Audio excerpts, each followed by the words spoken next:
Hello friends, अगर आपको भी बनाना मिल्क शेक बनाना है तो उसके लिए हमने 2 से 3 केले ले लिए हैं। केले को कट करके एक मिक्सी के जार में डाल दिया है।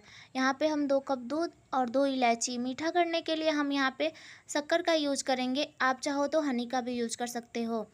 6 से 7 काजू लेंगे और मिक्सी को अच्छी तरीके से 2-3 राउंड घुमा लेंगे। 2 गिलास में हम इसे अब ट्रांसफ़र कर लेंगे। ट्रांसफ़र करने के बाद गार्निशिंग के लिए हम कुछ ड्राई फ्रूट लेंगे और लीजिए, आपका ये बनाना मिल्क शेक तैयार है।